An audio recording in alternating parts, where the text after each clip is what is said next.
تو میرے محترم سامعین، سیدنا عثمان غنی کو گرفتار کر لیا اور مشہور یہ کر دیا کہ ہم نے عثمان کو شہید کر دیا۔ حضور کو اطلاع ملی کہ سیدنا عثمان غنی رضی اللہ تعالیٰ عنہ شہید ہو گئے۔ علم غیب کون جانتا ہے؟ بولو۔ ایک ہے خبر غیب، ایک ہے علم غیب۔ غیب کی خبریں اللہ اپنے نبی کو بتاتے ہیں، بعد میں بتایا کہ شہید نہیں ہوئے، سلامت ہے۔ لیکن ایک ہے علم غیب۔ علم غیب اور خبر غیب میں بہت فرق ہے۔ میں یہاں بیٹھا ہوں، آپ مجھے بتائیں جی سہیوال میں بارش ہو رہی ہے، یہ ہے خبر غیب، آپ نے بتا دیا، مجھے پتہ چل گیا۔ اور ایک ہے علم غیب، آپ کے بغیر بتائے مجھے یہاں سے پتہ ہو کہ جناب فلاں جگہ بارش ہو رہی ہے۔ یہ کس کی صفت ہے؟ اللہ کی صفت ہے۔ اللہ جانتے ہیں کہاں کیا ہو رہا ہے، کہاں کیا نہیں ہو رہا، اللہ کے نبی نہیں جانتے۔ علم غیب یہ اللہ کی شان ہے، اور خبر غیب یہ محبوب کی شان ہے۔ حضور نہیں جانتے، اگر جانتے ہوتے تو آپ کو پتہ ہوتا کہ میرا عثمان تو زندہ سلامت ہے۔ قرآن کریم میں اس بیعت کا ذکر ہے، اس واقعے کا ذکر ہے، حدیث مبارکہ میں اس واقعے کا ذکر ہے۔ اگر حضور غیب جانتے ہوتے تو پھر یہ بیعت کیوں لی جا رہی ہے؟ حضور کو پتہ چلا کہ میرا عثمان شہید ہو گیا، یہ خبر پہنچی۔ حضور علیہ الصلاۃ والسلام نے تمام صحابہ کو جمع کیا، فرمایا مجھے خبر ملی ہے میرا عثمان شہید ہو گیا، اور فرمایا کہ میں نے اس وقت تک واپس نہیں جانا جب تک میں اپنے عثمان کے خون کا بدلہ نہ لے لوں، انتقام نہ لے لوں۔ آؤ میرے ہاتھ پہ بیعت کرو۔ بہت سے لوگ پوچھتے ہیں جی یہ بیعت کا ذکر کہاں میں ہے؟ قرآن میں ہے؟ میں نے کہا قرآن میں بھی ہے، حدیث میں بھی ہے، اور یہ مسنون ہے۔ حضور علیہ الصلاۃ والسلام نے فرمایا آؤ میرے ہاتھ پہ بیعت کرو۔ قرآن یہ بیان کر رہا ہے اس منظر کو۔ فرمایا لقد رضی اللہ عن المؤمنین اذ یبایعونک تحت الشجرہ۔ حق تعالیٰ فرماتے ہیں البتہ تحقیق اللہ راضی ہو گیا ان بندوں سے جنہوں نے درخت کے نیچے میرے محبوب کے ہاتھ پہ بیعت کی ہے۔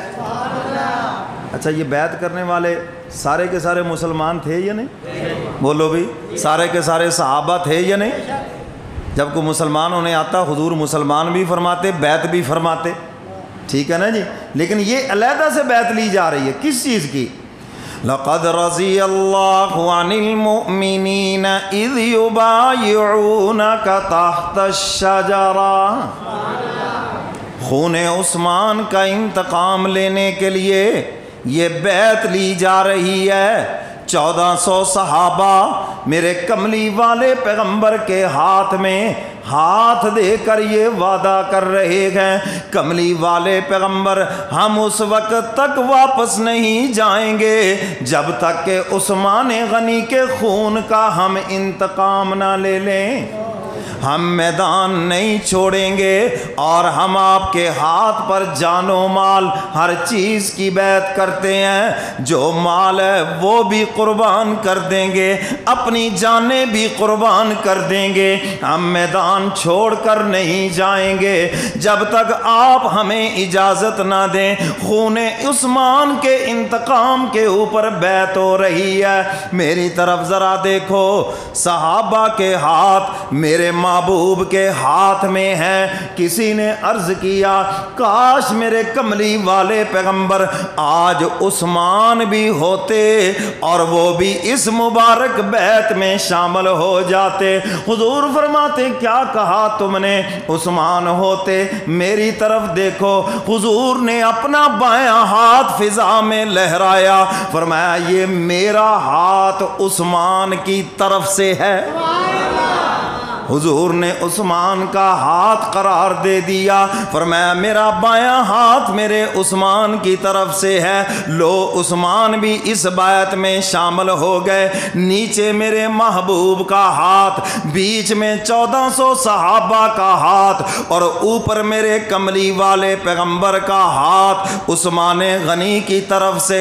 اللہ کی طرف سے قرآن کریم آیا، فرمایا ید اللہ فوق ایدیہم، اللہ فرماتے ہیں میرے محبوب ان سب ہاتھوں کے اوپر اللہ کا ہاتھ، سب ہاتھوں کے اوپر کس کا ہاتھ؟ اللہ فرماتے ہیں میرے محبوب ید اللہ فوق ایدیہم، ان سب ہاتھوں کے اوپر اللہ کا ہاتھ ہے۔ اللہ فرماتے ہیں میرے محبوب یہ اپنے ہاتھوں میں لے کر میرے ہاتھ میں دے دو، میں اپنی ضمانت پہ ان کو جنت میں داخل کرتا ہوں۔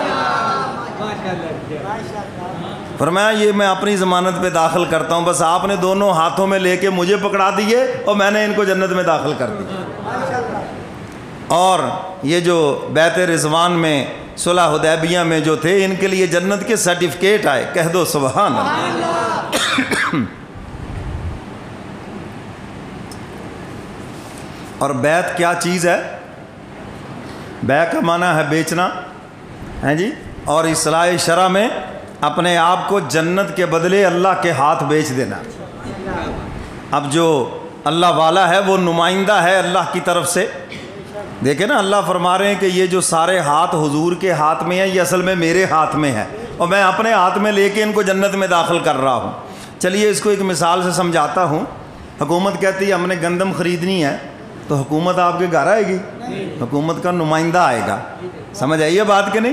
تو وہ آپ کو باردانہ دے گا، آپ سے گندم خریدے گا، اے سی خریدے، پٹواری خریدے، کوئی بھی خریدے، وہ کس کا نمائندہ ہے؟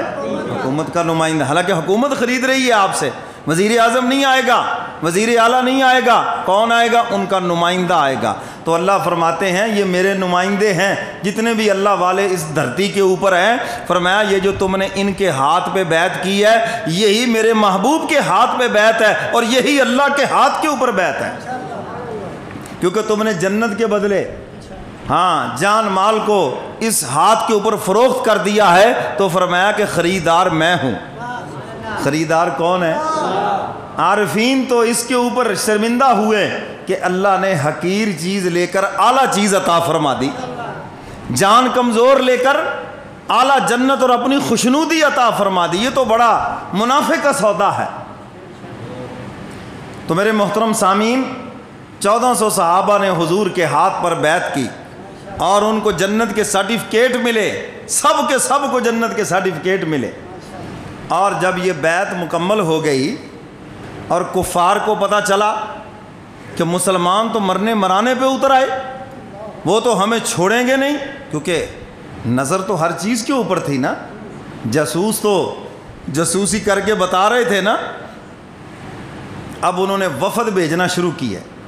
اللہ تعالیٰ نے بذریعہ وحی بعد میں محبوب کو بتایا کہ عثمان سلامت ہے۔ وفد آئے، جی ہم آپ سے مذاکرات چاہتے ہیں، آپ ہم سے کچھ بات چیت کریں۔